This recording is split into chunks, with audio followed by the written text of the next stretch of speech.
Terus selanjutnya kalau udah semua teman-teman mempersiapkan 3 elemen tadi, barulah proses produksi menggunakan handphone. Right. Yang pertama, sebelum merekam video, ini nggak bosan-bosan sih saya kasih tahu ke teman-teman ya. Sebelum bikin video, yang pertama, yang paling penting adalah bersihkan dulu si lensa kamera handphonenya. Jadi ibaratnya lensa ini kan kadang ya kita taruh di meja atau dimanapun, misalnya, atau kadang bisa kena tangan. Nah, kita bersihkan dulu lensanya biar si kameranya nanti lebih clear, jadi hasil videonya juga lebih jernih. Terus yang kedua, ini juga yang wanti-wanti banget. Pastikan memori handphone memadai. Karena kita biasanya bikin video itu kan pasti akan merekam banyak sekali momen ya. Nah, di sana kita harus sediakan beberapa space memori yang cukup supaya kita bisa merekam momennya dengan lebih maksimal. Kemudian yang ketiga, resolusi kamera bisa diatur. Kalau di sini saya pakai yang 1080p dengan 60 fps. Ini ukuran standar buat foto ataupun video di handphone yang kualitasnya udah oke banget, yang masih jernih banget. Dan yang terakhir adalah pencahayaan. Ini juga penting banget. Kalau nggak ada cahaya, gelap dong. Nggak ada gambarnya, nggak ada visualnya dong. Kecuali kalau misalnya teman-teman mau bikin yang siluet. Misalnya. Nah, untuk pembuatannya, teman-teman bisa gunakan skema pencahayaan. Ada yang namanya 3-point lighting. Atau bisa gunakan cahaya matahari kalau misalnya teman-teman nggak punya lampu yang proper. Nah, 3-point lighting itu seperti apa? Jadi 3-point lighting itu misalnya objek. Nah, nanti posisi lampu akan ditempatkan dalam 3 titik yang berbeda. Jadi yang pertama ada key light, ada lampu utama. Jadi kalau teman-teman bisa lihat saya di layar, nah ini kan lampu utamanya ada di depan sini ya, ada di depan sini. Jadi di sini lampunya yang cukup, yang paling terang, jadi fungsinya untuk menyinari si objeknya biar terlihat jelas. Seperti itu. Terus yang kedua, fill light. Nah, fill light ini fungsinya untuk mengisi bagian yang kosong.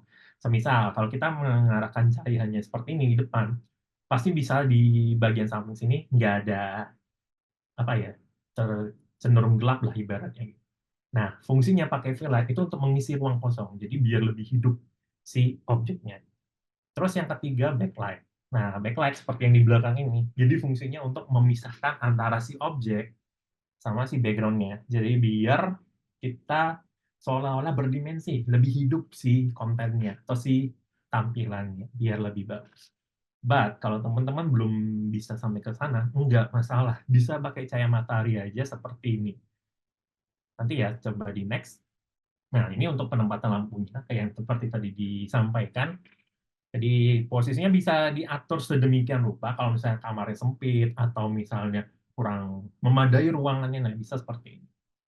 Terus yang tadi, cahaya matahari. Nah, ibaratnya kalau teman-teman cari cahaya yang bagus, cari yang mengarah sumber datangnya, yang di bagian good ini. Ini cahaya matahari pure, dan ini hasilnya jernih banget. Kalau misalnya ngebelakangin seperti ini, dia backlight. Kalau kita ngebelakangin seperti ini, dia backlight. Terus kalau mau shadow nih kiri kanan, ya udah kita nyamping kiri atau nyamping kanan aja untuk ngasih efek dramatisnya. Right? Terus extra tips. Nah, ini salah satu trik juga yang biasa dilakukan. Kalau misalnya nih kita lagi ngerekam video di dalam ruangan, tapi mau sambil keluar ruangan, kadang kan pencahayaannya kurang pas ya, atau oh dari yang gelap tiba-tiba terang banget. Nah, inilah fungsinya si exposure lock. Jadi kita mengunci cahaya supaya nanti warnanya lebih stabil. Jadi nggak terlalu banyak perubahan, masih masih terjaga lah ibaratnya. Contohnya, nanti teman-teman bisa tap dan tahan layar beberapa detik di kamera. Nanti di next slide juga ada videonya.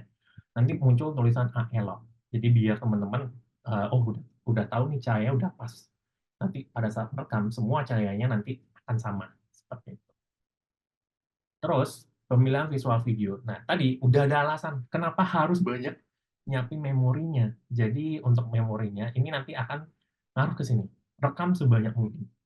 Kita nggak akan pernah tahu kesempatan itu atau momen itu datang kapan aja. Jadi, kita harus siapin memori yang cukup biar bisa merekam momennya tersebut. Terus, kualitas cahaya video seperti tadi, pakai 3-point lighting atau pakai cahaya matahari juga bisa. Nah, ini akan ngaruh ke banyak videonya. Jadi, bagi sebagian orang, kalau misalnya melihat video yang sama terus dalam beberapa detik, pasti bosan. Nah, sinilah perannya kalau kita punya banyak file videonya. Jadi nanti bisa per 5-7 detik, bisa kasih pergantian videonya. Misalnya dari yang jauh seperti ini, langsung dekat, atau mau nyamping, atau mau gambar lain juga bisa. Jadi biar videonya jadi lebih menarik. Lalu tambahkan movement atau gerakan dalam video, serta memperhatikan framing atau posisi objek di videonya supaya lebih berwarna atau lebih beragam lah yang ada di dalamnya. Contohnya seperti ini kalau untuk pergerakan. Ini mudah-mudahan kelihatan jelas ya. Yang pertama ada tilt. Nah, tilt ini dia dari bawah ke atas atau sebaliknya. Jadi masih dalam porosnya seperti ini, ya udah bawah ke atas, bawah ke atas. Terus kalau pen, dia masih dalam porosnya tapi dia kiri ke kanan. Sorry, kiri ke kanan. Atau misalnya porosnya pakai badan juga bisa. Jadi kita kiri, kanan, itu juga bisa. Terus track. Nah, track dia seperti ini. Kiri ke kanan, dia masih sama. Right, seperti itu. Atau teman-teman mau pakai gerakan lain juga bisa. Tapi biasanya yang paling banyak yang diperhatiin di media sosial biasanya gerakan-gerakan yang sederhana seperti ini. Jadi teman-teman mau dikombinasikan juga boleh banget. Baru next, yaitu framing atau posisi objek. Nah, misalnya nih di layar zoom seperti ini. Wah, saya mau posisinya biar objeknya juga jelas di belakang, tapi saya juga kelihatan juga jelas. Nah, kita bisa pakai yang namanya medium shot atau mid shot. Nah, ini udah kelihatan semua kan, udah bagus banget. Kalau misalnya mau ngambil objek yang jauh, misalnya seperti ini, nah itu bisa pakai yang long shot. Atau kalau mau yang detail banget, ini lebih deket misalnya, nah itu bisa pakai yang namanya close up. Jadi nanti bisa disesuaikan aja dengan pengambilan gambar. Nah, ini yang tadi saya bilang, kasih sedikit aja untuk contohnya. Misalnya pada saat merekam video, ini kebetulan di salah satu hotel, nah misalnya di video. Ini ngerasa kayak cahayanya kurang pas, jadi mau diatur dulu. Di tab, nah nanti muncul exposure lock seperti ini. Nanti teman-teman bisa sesuaikan aja, oh mau diredupin sedikit aja, itu juga bisa. Atau mau diterangin sedikit, atau mau diatur sesuka hati, sesuka selera, itu juga bisa. Nah, misalnya seperti ini, turunin sedikit aja, terus tinggal direkam. Direkam seperti ini. Nah, mau dimaju juga boleh, atau misalnya mau nyamping seperti ini. Nah, tapi teman-teman kalau yang punya handphone-handphone keluaran terbaru, jangan takut misalnya kalau ngerasa kayak, oh pada saat rekam kok rada goyang ya gitu. Nah, kalau handphone-handphone zaman sekarang biasanya udah ada fitur image stabilizer. Jadi biasanya dari si program handphonenya itu akan merekomendasikan si videonya untuk diedit sedikit dari sistemnya, supaya nanti hasilnya lebih stabil atau lebih bagus. Atau kalau mau dioptimalkan, juga bisa di aplikasi editing. Oke, contohnya seperti tadi, sudah jelas. Kemudian merekam audio. Nah, merekam audio, usahakan cari ruangan yang bebas dari suara berisik. Bisa gunakan mikrofon tambahan seperti ini, clip-on atau boom mic, atau menggunakan handphone. Nah, triknya kalau misalnya pakai handphone, teman-teman coba cari nih, speakernya di mana. Misalnya kalau iPhone kebetulan ada di bawah ya.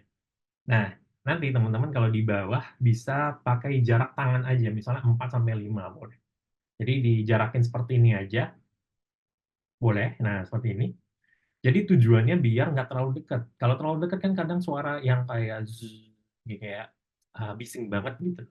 Tapi terlalu jauh pun juga kurang. Kenapa? Karena nanti biasanya kalau suara itu kan ada intervalnya ya, ada gelombangnya ya. Nah, nanti di sana kadang ada suara-suara yang tidak diinginkan masuk. Misalnya ada suara anginnya, suara orang lain yang tidak mau kita pakai dalam sebuah konten, nanti beresiko masuk gitu. Jadi usahakan cari yang agak di tengah aja gitu. Jadi biasanya nanti suaranya akan lebih bulat gitu, atau lebih jelas. Tapi bisa diedit juga nanti di aplikasi CapCut ataupun aplikasi penunjang lain. Gitu.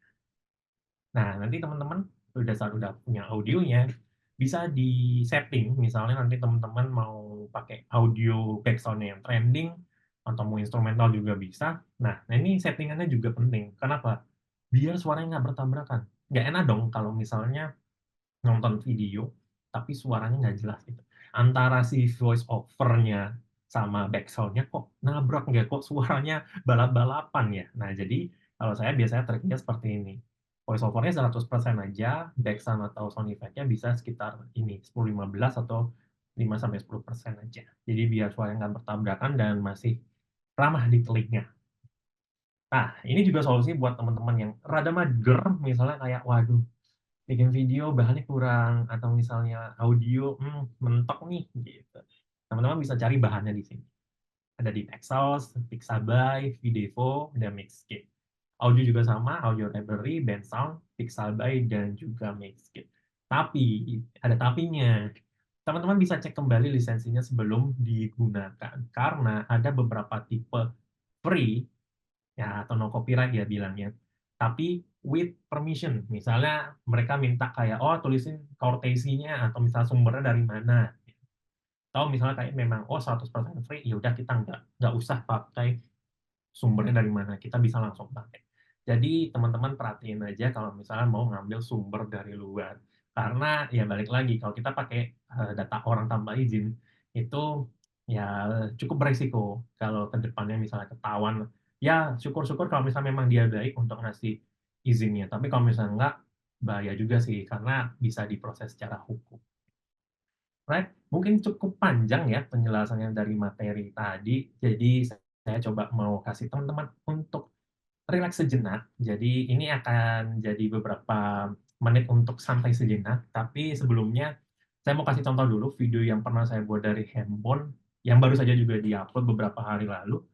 Dan ini benar-benar dari handphone, nggak pakai tripod, nggak pakai lampu, jadi benar-benar ya langsung on the spot aja kepikiran bikin kontennya seperti ini. Kamu Samsung bagus, tapi bawa handphone 500 ribuan aja. Wah,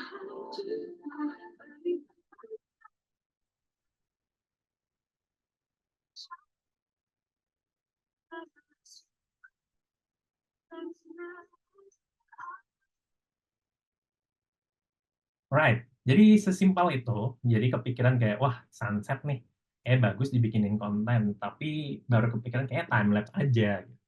Jadi untuk ngejar waktu biar sunsetnya juga nggak hilang, saya bikin konten seperti. Right, boleh mungkin dikasih reaction juga buat teman-teman.